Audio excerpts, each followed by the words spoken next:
Fairly recently, the game Age of Empires 2 has had an HD re-release, the imaginatively titled Age of Empires 2 HD Edition. For those of you who are already familiar with the original Age of Empires 2 and just want to know the differences between the new HD Edition and the original version, you can skip ahead by clicking this annotation. For those of you who know absolutely nothing about Age of Empires 2, you can just keep on watching. Age of Empires 2 is a real-time strategy game, where you would normally start in the early Middle Ages with nothing but a town centre, some villages and a mounted scout unit. With the villages you can do many things, like gather resources, or build things like houses, mills, or a variety of buildings dedicated to creating military units. With the scout you can easily explore the map to find more resources or opponents. The town centre allows you to create more villages and research some technologies relating to villages and building line of sight.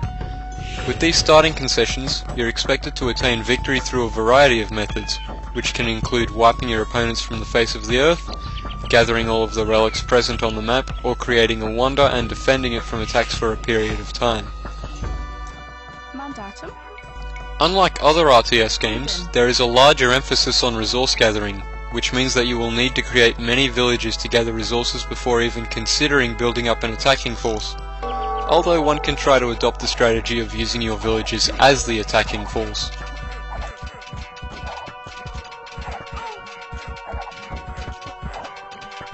Inattentive players may end up thinking that the game has a very small variety of units, buildings and upgrades because of how the technological progression works in this game. In the footage that has been shown so far, you may have noticed that at the top of the screen there have been words like Dark Age, or Feudal Age, or Castle Age. This is not an indication of how long the match has been going for. This is an indication of how much of the tech tree is accessible to the player. For example, a player who is still in the Feudal Age cannot construct a castle because they have not advanced to the Castle Age. To advance to the next age, one needs to go to their town centre and click on the Advance to the Next Age button. To advance you need to meet some minimum resource and building requirements. It takes some time for the age to advance, and while the town centre is doing this, it cannot create any more villages, so you might want to make sure you're satisfied with the amount of villages you have before you advance. There is a fairly large variety of units and buildings available for the player to create. You've got your infantry, archers, mounted units such as knights, as well as siege weapons which are used to destroy buildings quickly or to damage multiple units that are close together. In addition to this you have many counter units to each of these. There's the usual rock paper scissors balance between the units that is generally organised as so.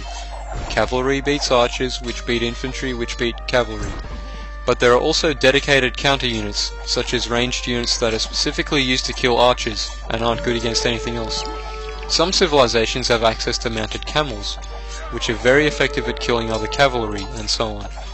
These units are ways to defend against attacks from people who have access to newer units, for those who are lagging a bit behind on the technology front, or for those who are running low on certain resources but still wish to fight somewhat effectively. There are also naval units, which can range from horrifying if the player knows what they're doing, to completely useless depending on how much water the map has.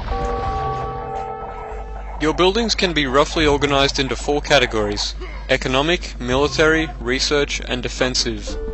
Economic buildings are the buildings that assist in the creation or gathering of resources, such as lumber camps, houses or mills. Military buildings are buildings that are used to train and provide some upgrades to your military units. Research buildings are buildings that do nothing but allow you to research technologies that can improve your civilization in a variety of areas, such as the blacksmith. Defensive buildings are buildings that are meant to defend areas when military units can't get there quickly enough. These are things like walls and watchtowers.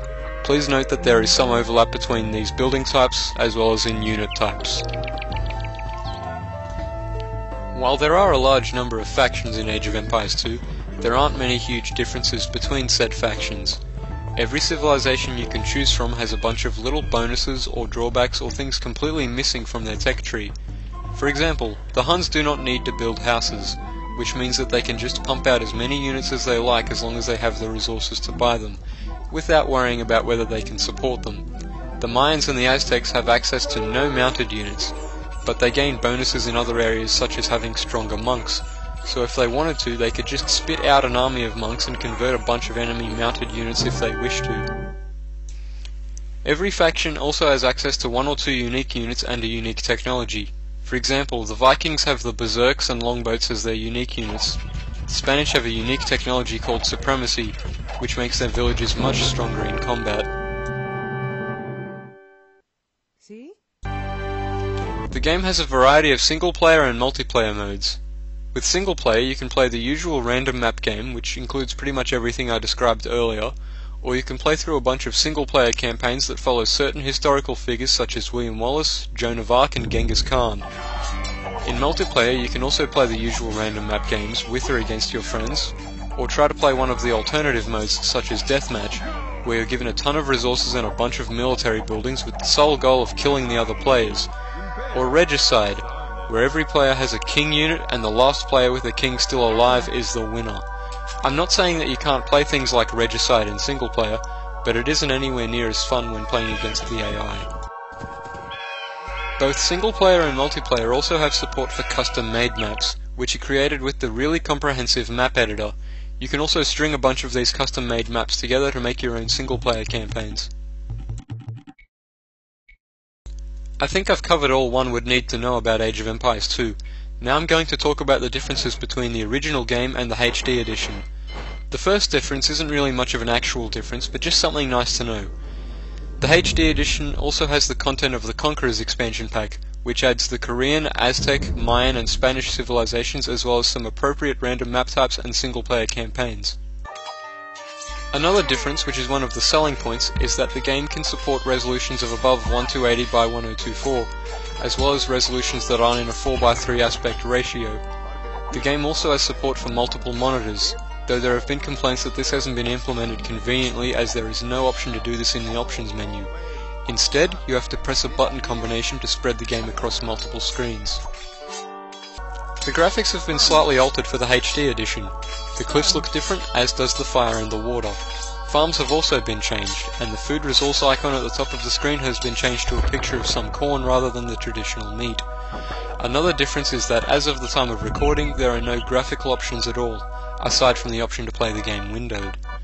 The resolution that the game uses for full screen play is taken from the current desktop resolution. Some players may be sad to hear that you can't set the graphics quality to low, and while some people might not see that as a problem since the game should be able to run on a toaster these days, there are people who do prefer how hills look when the graphics are set to low, as the high detail hills would be difficult to see at times. Speaking of graphics, for some reason a fair few people have been having performance problems with the game, with the frame rate being inconsistent. There has been a beta patch that has been released recently that does seem to solve this problem, for me at least. The developers have also stated that they are going to put in an option for multiple screens within the options menu.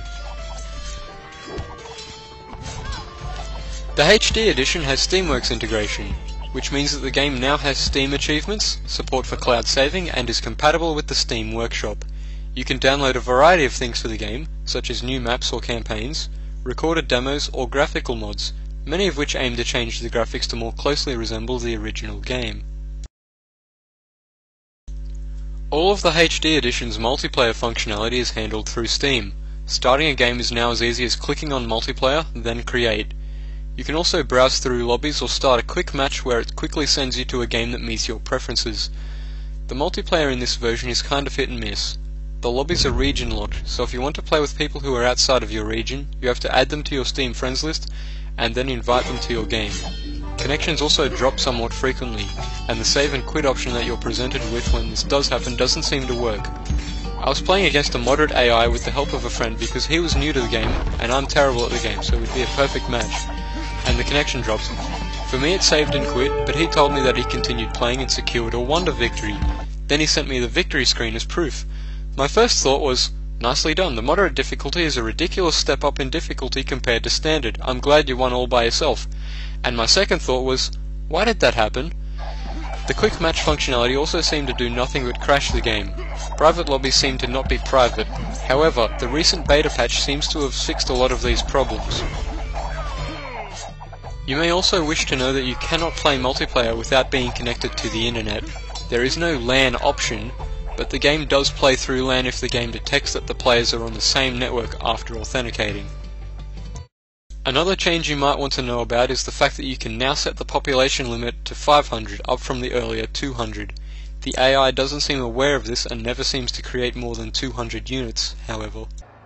An extremely minor difference between the two games is that the intro to the game has been altered ever so slightly.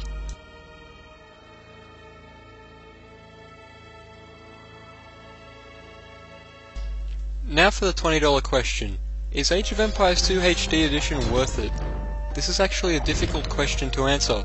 The fan community has already made a lot of answers to the new features added to the HD Edition. There are fan patches for the original Age of Empires 2 that allow you to play in widescreen and also solve the colour problems the game has when you try to play it on newer systems. Some mods raise the population limit to 1000 or remove it entirely. There are third-party programs that allow you to play online that are fine replacements for the MSN Gaming Zone. These programs go by the name of Voobly or Game Ranger. A lot of custom content can be found on Age of Empires 2 fan sites, including a large modification to the game called Forgotten Empires. I haven't played much of it, but it adds a bunch of new civilizations to the game. The only things the fans didn't add to the original game were achievements and cloud saving. I guess it really boils down to how much you value being able to play multiplayer with all of the people who play the game via Steam, or having access to all of those features without downloading a bunch of fan patches or third-party programs. If it's your first time playing Age of Empires 2 and you'd like to play it with minimal fuss, it wouldn't hurt to play the HD edition, once everything's patched to work properly.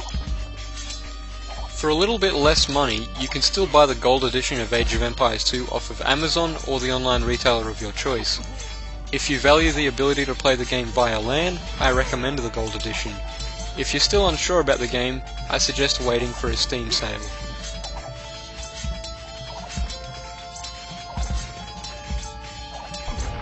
The English castle at Falkirk is no more. The English pretensions in Scotland are surely at an end. The forces of Wallace are triumphant.